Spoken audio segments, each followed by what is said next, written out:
bendeciré. Generación a generación celebrará tus obras y anunciará tus poderosos hechos. Cada día te bendeciré y alabaré tu nombre eternamente y para siempre. Grande es Jehová y digno de suprema alabanza, y su grandeza es inescrutable. Cada día te bendeciré, cada día te bendeciré, cada día te bendeciré.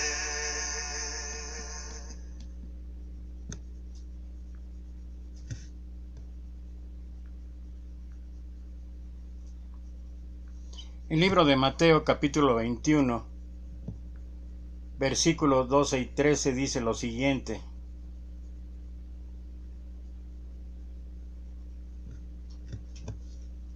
Y entró Jesús en el templo de Dios, y echó fuera a todos los que vendían y compraban en el templo, y volcó las mesas de los cambistas y las sillas de los que vendían palomas, y les dijo: Escrito está, mi casa, casa de oración será llamada, mas vosotros la habéis hecho cueva de ladrones.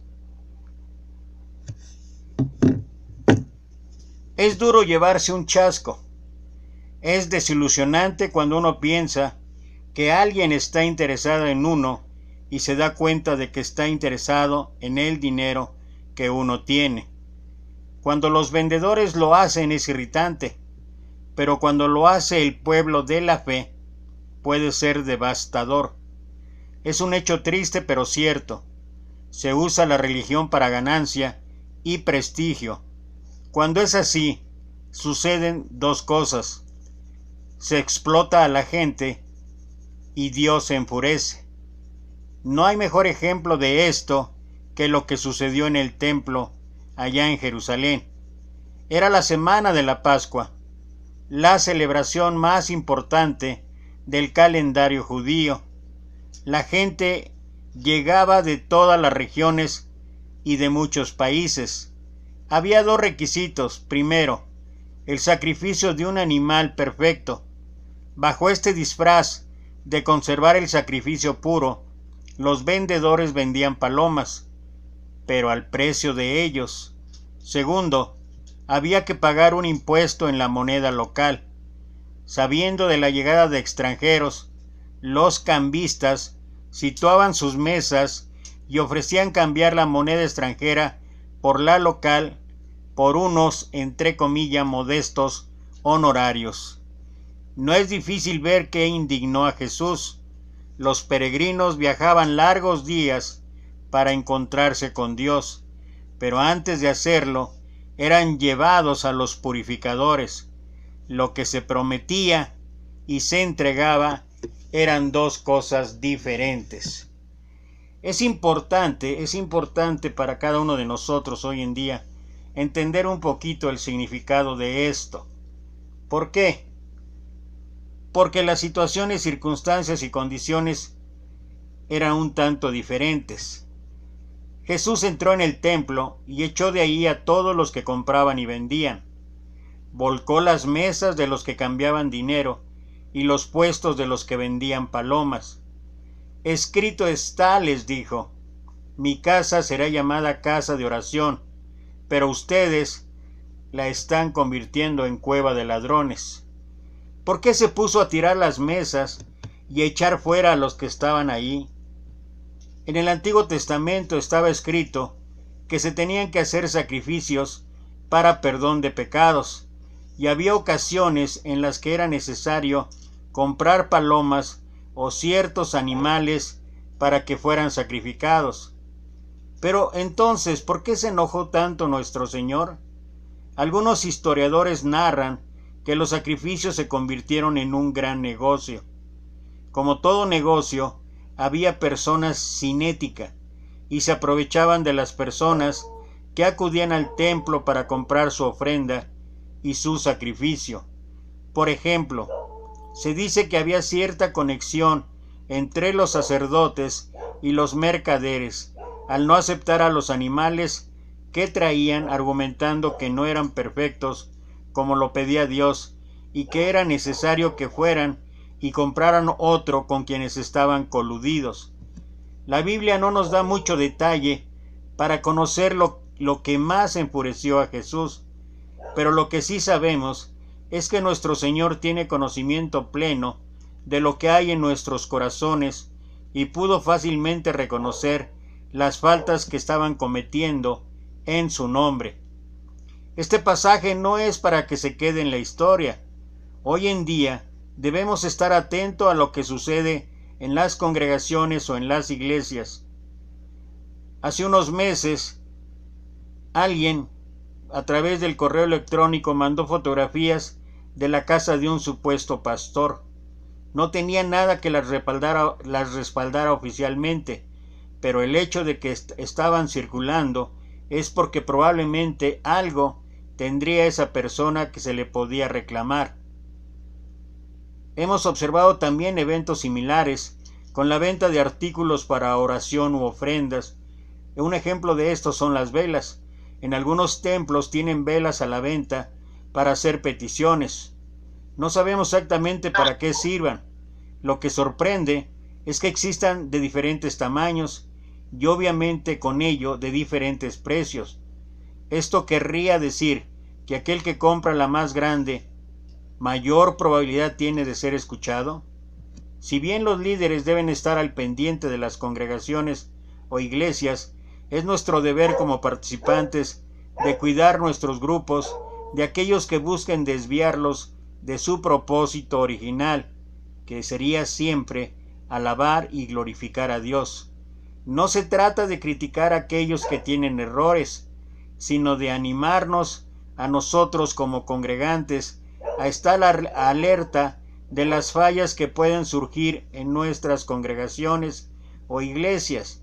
Debemos estar sumamente atentos a que siempre se predique la palabra de Dios y que sobre todo se actúe conforme a ellas. ¿Quieres indignar a Dios? Interponte en el camino de los que quieren llegar a Él. ¿Quieres sentir su ira? Explota a la gente en el nombre de Dios. Los mercaderes e hipócritas religiosos atizan el fuego de la ira divina. Es por eso que el apóstol Pablo, escribió allí a Tito en el capítulo 1, versículo 10 al 16, lo siguiente. Tito capítulo 1, versículo 10 al 16. Porque hay aún muchos contumaces, habladores de vanidades y engañadores, mayormente los de la circuncisión, a los cuales es preciso tapar la boca, que trastornan casas enteras, enseñando por ganancia deshonesta lo que no conviene. Uno de ellos, su propio profeta, dijo: los cretenses siempre mentirosos, malas bestias, glotones, ociosos. Este testimonio es verdadero, por tanto, repréndelos duramente para que sean sanos en la fe, no atendiendo a fábulas judaicas ni a mandamientos de hombres que se apartan de la verdad.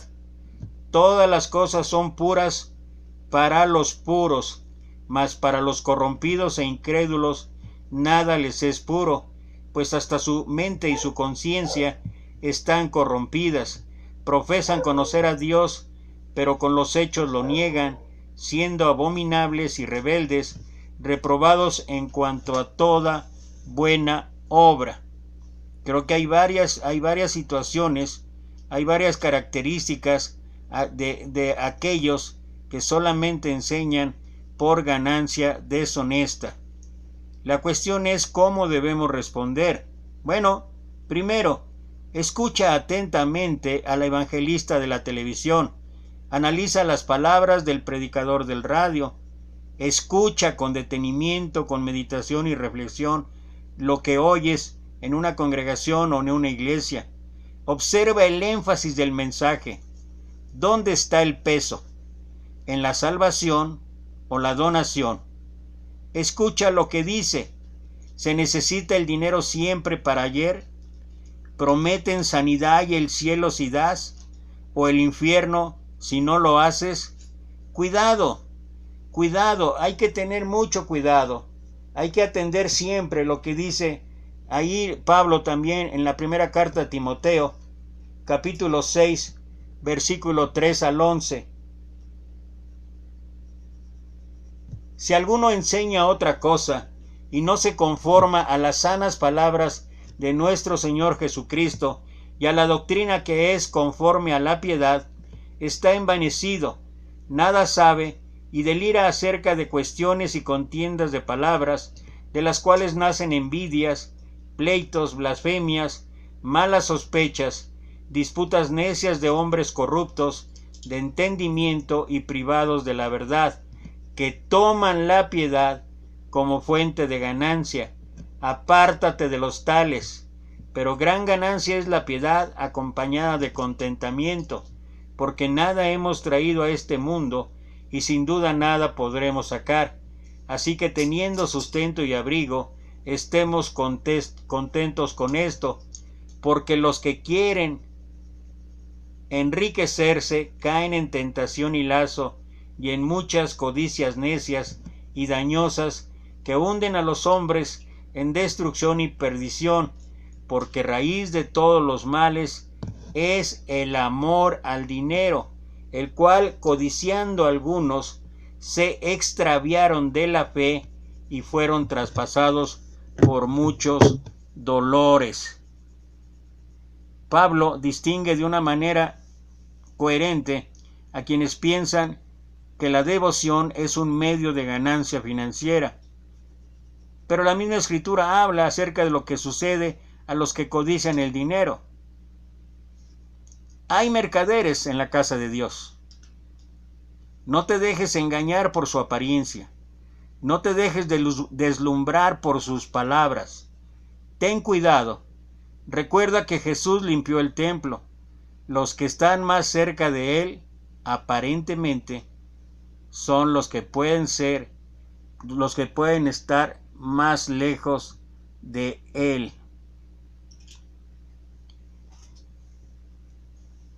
Nadie esperaba que sucediera la primera vez, especialmente con esta iglesia. Era la congregación modelo. Los niños pobres tenían a su disposición una piscina de agua tibia. Los niños de la ciudad disponían de caballos para pasear. La iglesia concedía becas y proporcionaba alimento para los ancianos. Incluso existía un asilo para animales e instalaciones médicas, una para pacientes externos y un programa para rehabilitación de drogadictos. Un hombre escribió que el pastor era una inspiración para todos. Eso es lo que decían. Él supo inspirar esperanza.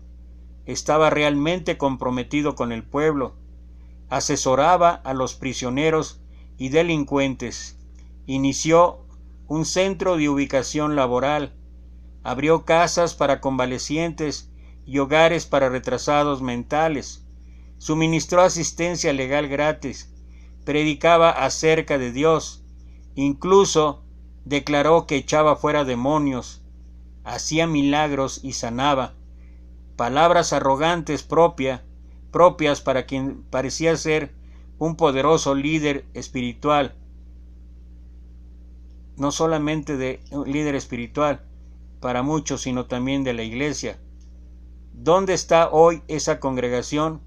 ¿Qué está haciendo ahora? La iglesia está muerta, literalmente. La muerte tuvo lugar cuando el pastor llamó a los miembros al paredón. Él se sentó en una silla y habló de la belleza de la muerte y de la certeza que se encontrarían de nuevo. La mayoría bebió el veneno sin resistirse, y los que lo hicieron fueron obligados.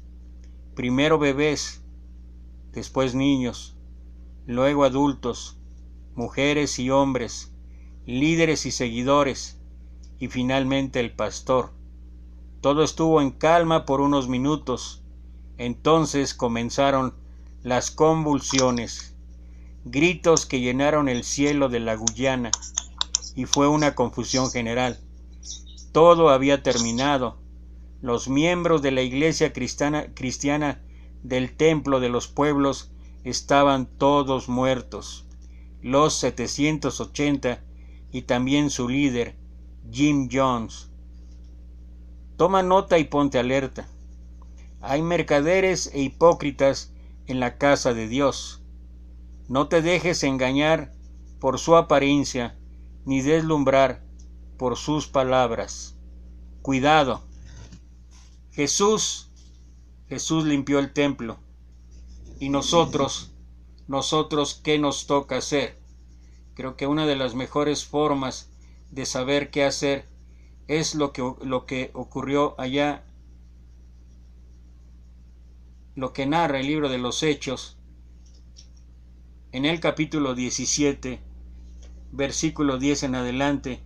Y esto es una responsabilidad, un compromiso para cada uno de los oyentes cuando escuchamos las Escrituras.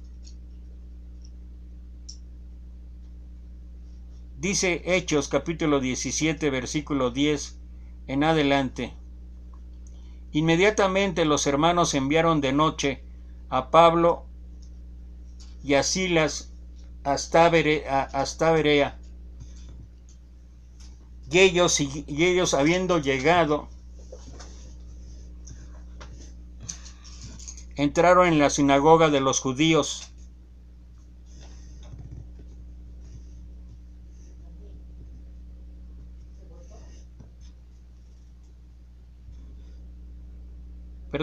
Inmediatamente los hermanos enviaron de noche a Pablo y a Silas hasta Berea, y ellos habiendo llegado entraron en la sinagoga de los judíos, y estos eran más nobles que los que estaban en Tesalónica, pues recibieron la palabra con toda solicitud, escudriñando cada día las Escrituras para ver si estas cosas eran así. Esto es algo de lo que cada uno de nosotros podemos hacer. No basta solamente con escuchar, no basta solamente con oír, no basta que aunque nos digan que es la palabra de Dios, que es la Biblia, es responsabilidad de cada oyente escudriñar, y la palabra escudriñar tiene que ver con estudiar, con investigar, literalmente con escarbar aquello de lo que se esté hablando. La gente allí en Berea lo hizo, eran Pablo y Silas, eran grandes hombres de fe, y sin embargo esto no fue suficiente. ¿Por qué? Porque es compromiso y responsabilidad de cada uno el estudiar, el investigar, el reflexionar, meditar y sobre todo escudriñar lo que estemos oyendo. Jesús limpió el templo. ¿Qué vamos a hacer nosotros? Analizar aquello que estemos oyendo.